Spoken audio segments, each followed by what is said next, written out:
write this because student after student was asking me if I knew of any book good with high quality pictures instead of just stick drawings, you know, which are almost impossible to use since the plant world's so diverse.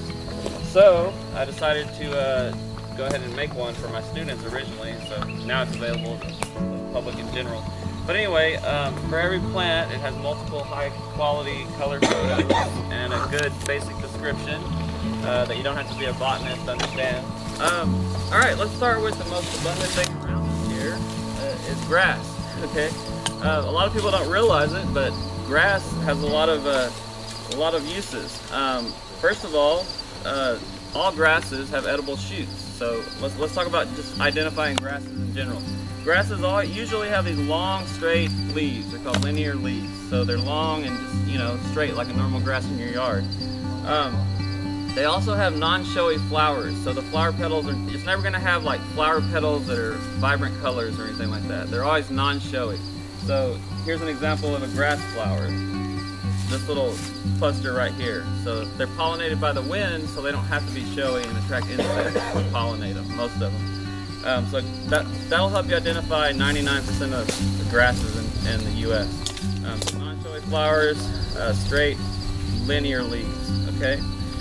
So the first use of grasses are the shoots. So basically anytime during the growing season, which is spring through fall, you can find grass shoots.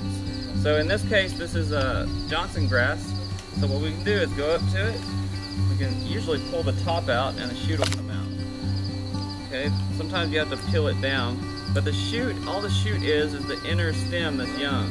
Okay, if you pull it back enough, you'll find the tender little center, and it's good. In the spring, it'll be bigger. Right now, it's kind of old, but everybody gets some. You need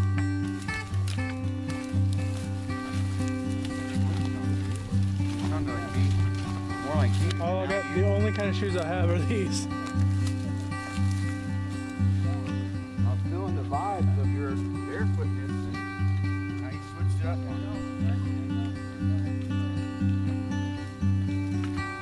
So it doesn't have any edible parts. So you pull the berries off, crush them up, and mix them with water, and it makes a soapy bubbles you can use for skin wash or shampoo it or wash your clothes. Yeah, natural soap. Western soapberry. Behind me is pokeweed, also called poke salad. Anybody ever heard that oldie song, Poke Salad Annie? Yep. That's what it's about. All right, so pokeweed, when it's mature, it has these black spikes of berries. When it's mature like this, it's deadly toxic. Okay, it's actually killed people that have eaten the berries. So you can't touch it, you can't eat it when it's mature. It's not poisonous to touch, but poisonous to eat. The edible parts are late winter and spring when it's growing the shoot out, the young stem. You got to catch it before it gets to about 2 feet tall. It'll be light green. And that young stem and also the young leaves, when they're light green, you can boil them in a couple changes of water, about 7 minutes each boiling, and they make a spinach-like vegetable. The stems are like asparagus kind of. Okay, so the way you find them is in winter. In the late winter, you locate the dead stems from last year. And if you look closely, you can see the dead stems even now from years past. Okay, so right now, yeah, they can get big. So right now, there's no useful parts on it. Now in the spring and early summer, like I said, you can find in the spring shoots, in spring and early summer, you can find the young leaves.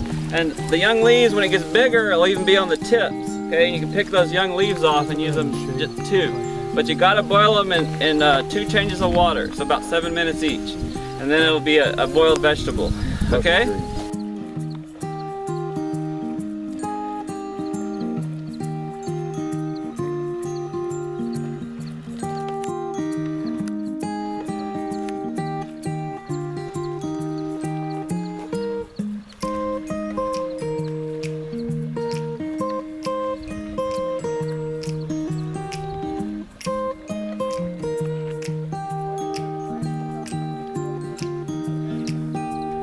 So a bunch of different things will work. Of course, it's got to be dead and dried out.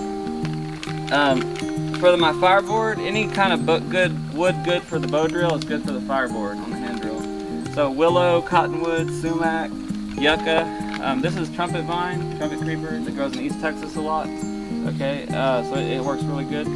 So what you got to do is just kind of smooth out your drill. It doesn't have to be arrow straight, by the way. As long as it's somewhat straight, it's good. Okay, and I guess I'll use some of this tinder I got off the cottonwood.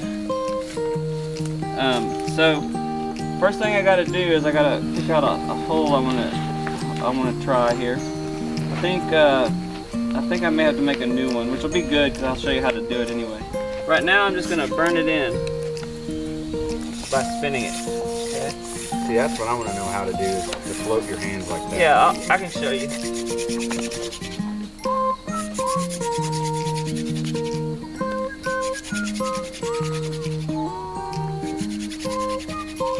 Okay.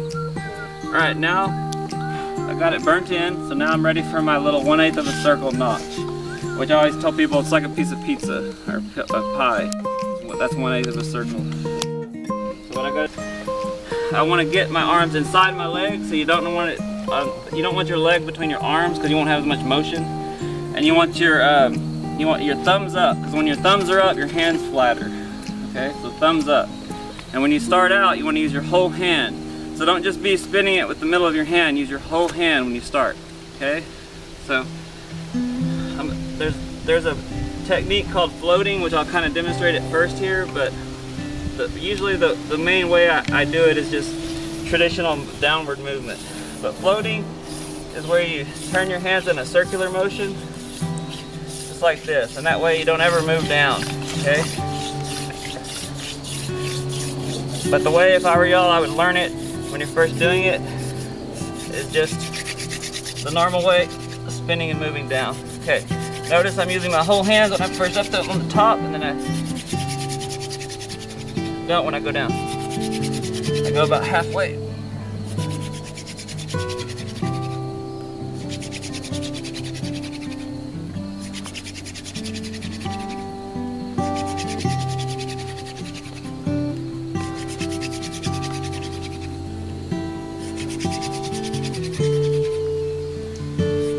You have to stock for that. Yes, you can.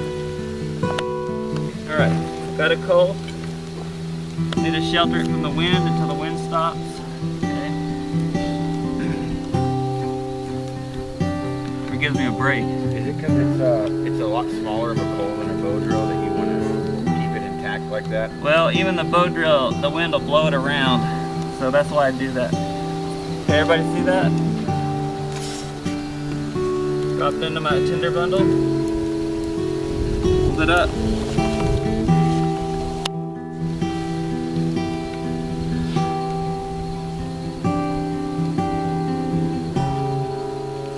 Alright. But ideally you want your stalk to be about 15 inches to 30 inches long. So about 1.5 feet to... I want to be able to stand up and do mine. You can actually, you can. And you can take turns with double team it with people. You can take turns. But yeah, your stalk needs to be about like this. Anywhere from 15 to 30, about anywhere from 15 to 25 inches is ideal. Seems like it'd be difficult to find a straight enough piece. It doesn't have to be arrow straight. No. You can have wobbly ones that work just as good. Yeah. And if anybody wants to try it, then you're welcome to on this other. Good, about there and go back up. Get the smoke on it.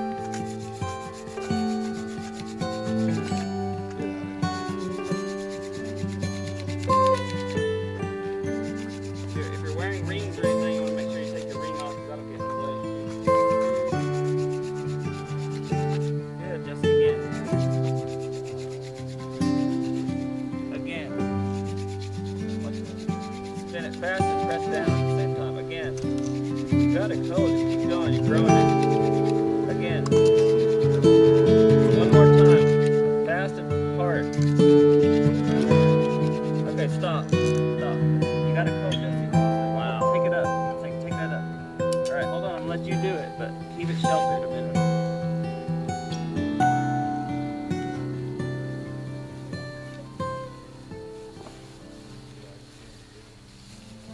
Like that. Put it right in there. Look at that coal, it's big. See that? Okay, I'm gonna have you very cradle it very softly and blow on it. Don't put it too close to your mouth. Hold it up. There you go. Good. Blow on it hard. Put your hands on the blade.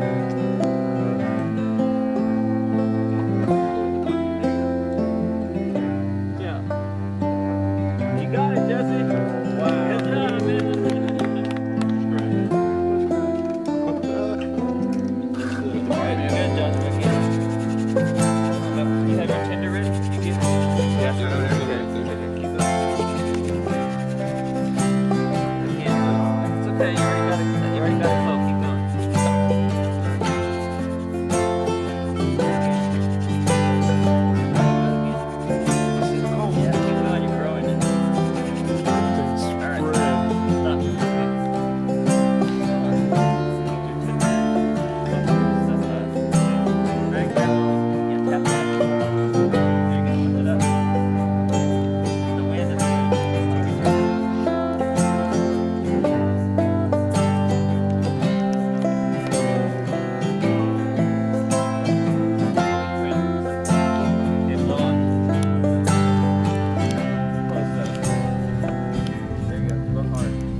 Hold it up. Turn this way.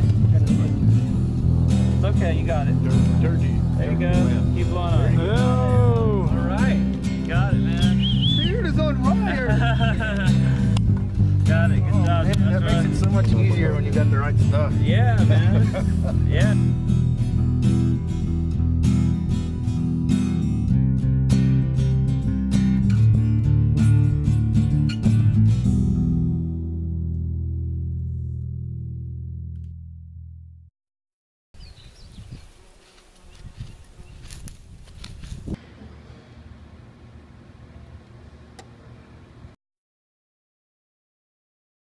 Now go to town. Push down hard. Push down hard. Keep going. Keep going. Keep going. Keep going.